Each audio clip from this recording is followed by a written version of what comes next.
আজকের কয়েকশো মানুষ আমাদের দলে জয়েন করেছে। তৃণমূলের যে অত্যাচার, অবিচার, অন্যায়, আসলে ব্যাপারটা হচ্ছে তৃণমূলের কিছু নেই, যেটুকু আছে প্রশাসন। প্রশাসন ছাড়া তৃণমূল এই বাসন্তীতে আধা ঘন্টাও টিকবে না। প্রশাসন ছাড়া তৃণমূল এই বাসন্তীতে আধা ঘন্টাও টিকবে না। আমরা যতটুকু সাংগঠনিকভাবে বিভিন্ন অঞ্চলে আমরা দেখে যাচ্ছি, তাতে করে প্রশাসন ছাড়া বাসন্তীতে আধা ঘন্টা এই তৃণমূল কংগ্রেস টিকবে না।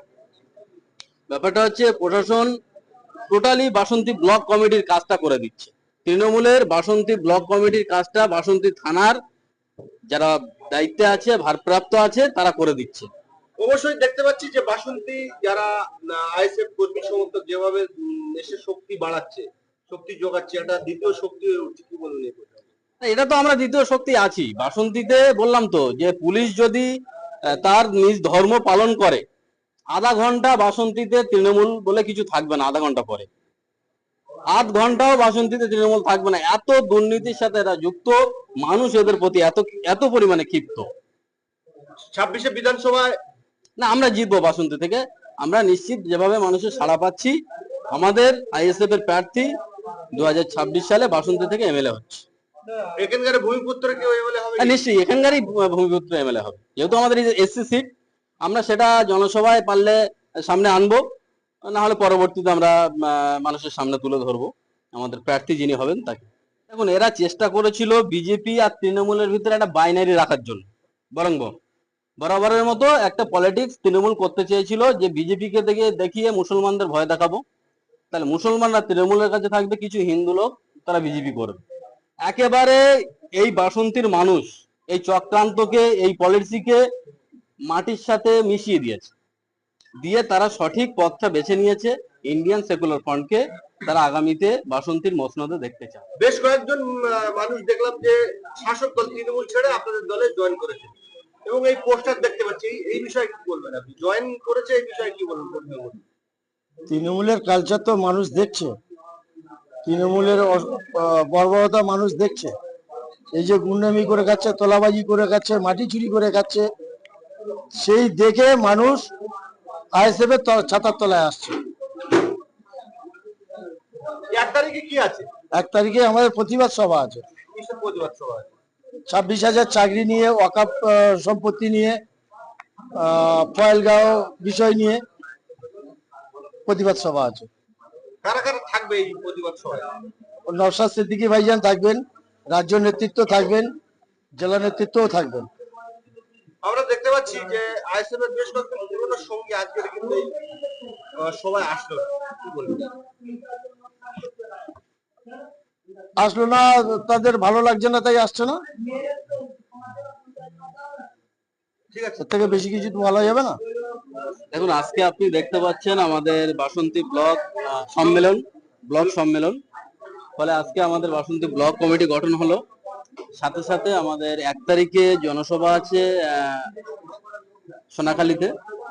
আমাদের দলের চেয়ারম্যান নওশাদ সিদ্দিকী তিনি আসছেন, তার প্রস্তুতি সভা হিসেবে আমরা সেটা সেরে নিলাম। ইউনিভার্সিটি শতবার্ষিকী হলে আমরা বিভিন্ন রাজনৈতিক দল, সিপিএম, কংগ্রেস, লিবারেশন থেকে শুরু করে আইএসএফ, আরো অন্যান্য দল যারা আছে, তাদের সবাইকে আমরা একটা জায়গায় এনে এই কথা বোঝানোর জন্য আমরা কনভেনশন করছি। যদি আমরা সহমত হই, যদি বলছি এই কারণে, কারণ 2 তারিখ এখন আসেন, আশা করি সহমত হবে। সবার ঘাড়ের কাছে অলরেডি হাত চলে এসেছে, কারণ শুধু ধাক্কা দেওয়ার অপেক্ষা। এই সরকার, দুটো সরকার, এরা বোঝাপড়া করে চলছে, এরা মানুষকে মানুষ মনে করে, এরা ক্ষমতাটাকে মনে করে যে আমাকে যে কোনো মূল্যে ক্ষমতায় থাকতে হবে।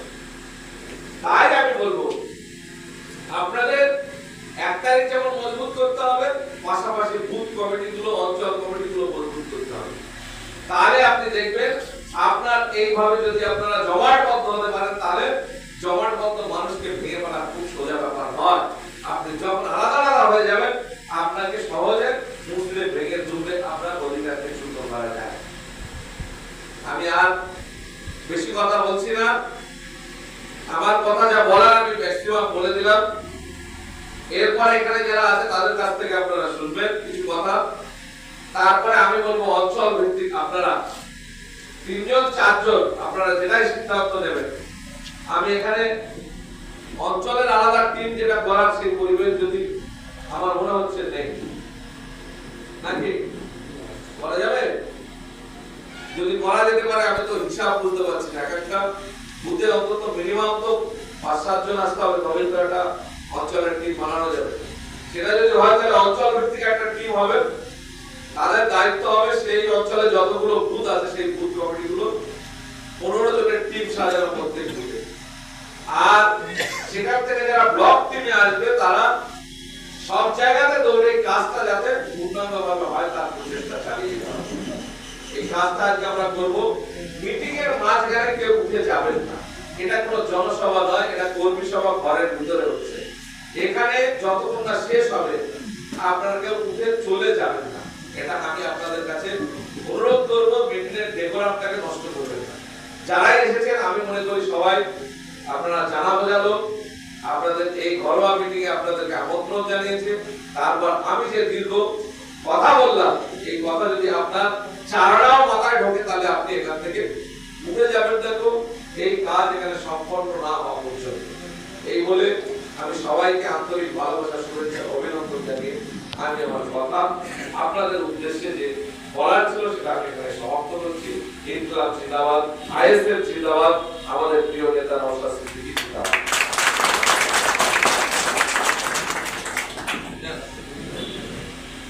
সভাপতি আমাদের তাড়াহুড়ো করো না।